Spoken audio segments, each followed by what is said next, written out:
Hi guys, welcome to the tutorial. In this one we are going to be looking at key frameworks that we will find in decision making and problem solving in business, and obviously the vocabulary that we associate with them. So in particular we're going to look at SWOT and we're going to look at SMART, which are two frameworks, two mechanisms that are often used for decision making in business. And we'll break them down a little bit and what they mean, and we'll look at some other sort of key techniques and strategies as well. So frameworks are really important if you are in a position of management or leadership. They provide managers with a clear structure for decision making, helping to organize complex information and identify key factors in influencing outcomes. They support the evaluation of both risks and opportunities, allowing managers to weigh potential benefits against possible downsides, that is to say disadvantages, with confidence. Frameworks also enhance communication by providing precise terminology, which is the part we're really interested in, and a logical approach to explain strategies. In English-speaking workplaces, using clear and accurate terminology is crucial. It not only shows critical thinking, but also reflects professional competence, making it easier to persuade stakeholders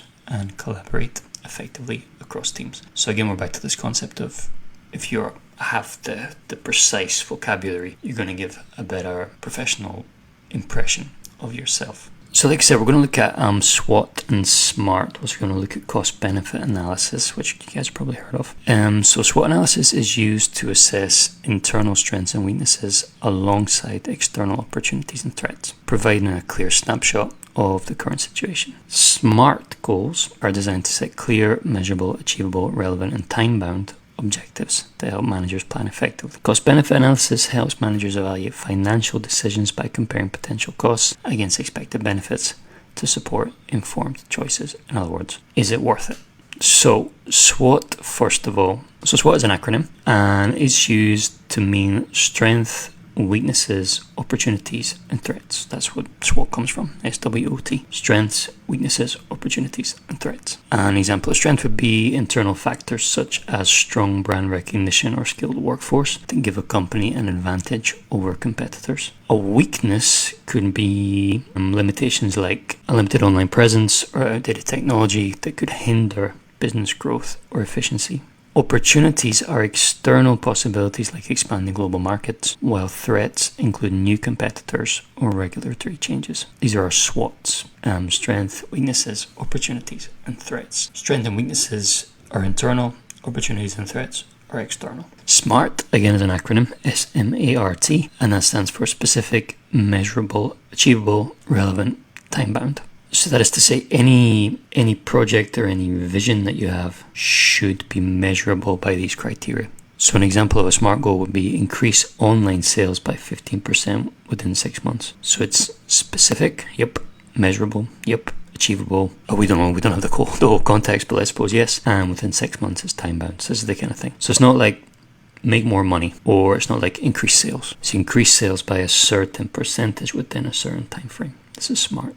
In order to present your SMART ideas, you can use phrases like our goal is to, or we aim to achieve, the target is realistic because. Focus on phrasing measurable objectives clearly, ensuring goals are easy to understand and track progress effectively. If you don't have something that's measurable, then it's more or less impossible to effectively understand how successful it's been or not. So it's important that your ideas, your projects all contain the SMART factors, SMART. Cost-benefit analysis is a bit of an easier concept, basically money out versus money in. So cost-benefit analysis compares the expected benefits and estimated cost before making a decision, ensuring that resources are used effectively. Example of benefits would be improved productivity that will result from investment, such as new software training programs. So the idea would be, if we invest in this new software program that will make our, let's say, logistics processes more efficient, will that extra efficiency make more money than the software costs? That'd be the cost-benefit analysis. There's no point in spending money on software if you're not going to make it back in increased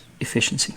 Costs include investments like purchasing new software or the time spent training staff, which must be considered carefully. Useful language here, you're often going to compare and contrast. So the benefit is this, but the cost is this. So phrases, so words like although, whereas, in return for, these will explain trade-offs and outcomes of your costs and benefits. So comparing these in order to find which might be the most useful in your circumstance, or you maybe combine them.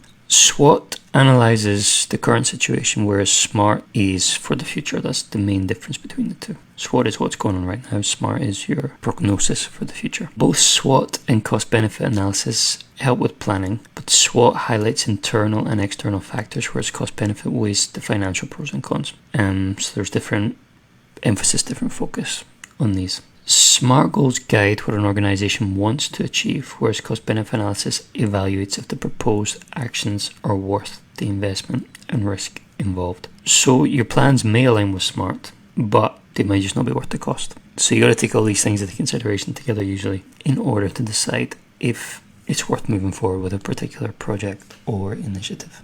So to give you some examples of where these might be applied, you could use SWOT for analysis to identify strengths, weaknesses and opportunities and threats related to the new product in a market to target the right customer segment. So the main threat there, you imagine, would be competitors or how active the market is. You definitely use a SWOT analysis if you were launching a new product into the market. SMART could be used for sales targets, for example, because it's good for defining specific, measurable, achievable, relevant, and time-bound targets. So it lends itself to sales. Cost-benefit is, of course, used to justify investment. We could apply cost-benefit analysis to compare the expected costs and benefits of the product launch, because your stakeholders, your investors, owners, board, shareholders, whoever it might be, will want to know that there's going to be a return on the investment. Key vocabulary recap. So key terms around this particular topic include objective, target, strategy, variables, ROI, which means return on investment, and trade-offs, analysis, and metrics. These are the kind of pieces of vocabulary that you would expect to find around this topic. Phrases that describe purpose. This tool is designed to, we use this framework to evaluate. So if you are introducing your SMART plans or your SWOT plans, you introduce them that way. You incorporate these terms and phrases when discussing management decisions to demonstrate understanding of the concepts, first of all, and also your ability to handle yourself in terms of professional vocabulary in these circumstances. So summing up, frameworks such as SWOT, SMART, and cost-benefit analysis equip managers to make well-structured, evidence-based decisions. Mastering the language to clearly explain the purpose, compare options, and describe applications enhances communication and professional credibility in English-speaking workplaces. Something for you guys to think about is to consider a recent work decision you made, identify which framework would have supported your decision-making process best, and practice describing it using the key phrases used to help managers designed to explain your SMART or your SWOT or your cost-benefit analysis that you did, or that you might do now if you have to do that same task again. Thanks very much, guys. I will see you in the next tutorial. Bye.